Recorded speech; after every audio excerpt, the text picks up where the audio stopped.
Pia tungetaka kupongeza serikali ya county ya Garissa, Deputy Governor akiwa hapa, kwa ile msaada ya madawa na chakula ambaye mumeendelea kusaidia watu wa Garissa. Sisi kama serikali kuu, Amri Jeshi Mkuu, Commander in Chief of the Defense Forces, Rais William Ruto ameagiza Kenya Defense Forces kutoa mandege na mahelikopta ya kuhakikisha ya kwamba kila Mkenya amepata chakula pahali barabara imekatika. Na waziri wetu wa ulinzi, Mheshimiwa Hadi, ambaye ni mtoto wenu, alishita hapa jana akiweka mikakati na mipango kabambe ya kuhakikisha ya kwamba kila pahali ambaye barabara imekatika chakula itafika. Na amenituma na salamu. Umepokea salamu ya Hadi? Tumetuma yeye kazi nje, ambaye akimbie pia akilishe Kenya alafu arudi. Pia tuko hapa na waziri wetu wa barabara Kipchumba Murkomen ameongea hapa.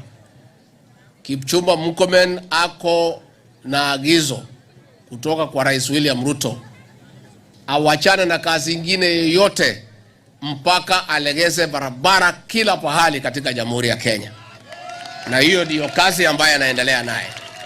Na ni kwa sababu hiyo barabara kutoka Nairobi kuja Garissa imerekebishwa, barabara kutoka Garissa mpaka Modogashe imerudishwa, na sahii kazi inaendelea ya kuhakikisha ya kwamba tutaweza kufika kutoka Garissa mpaka Wajir.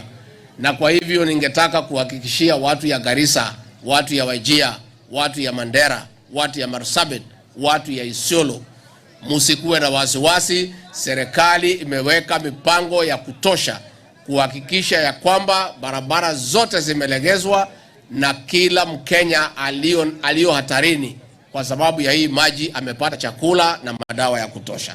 Kwa hivyo hiyo kazi itaendelea na sisi zote tuko hapa. Waziri wetu wa SAL Penina Malonza pia ako na instructions kutoka kwa Rais William Ruto awachane na kazi ingine yote kwa muda huu.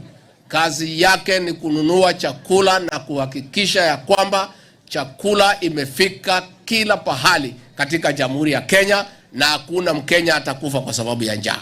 Na hiyo kazi inaendelea.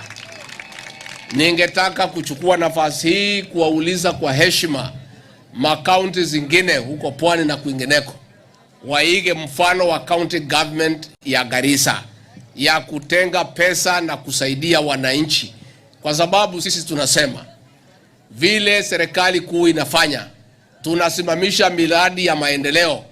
Kwanza tulishe wananchi, turekebishe barabara, tununue madawa.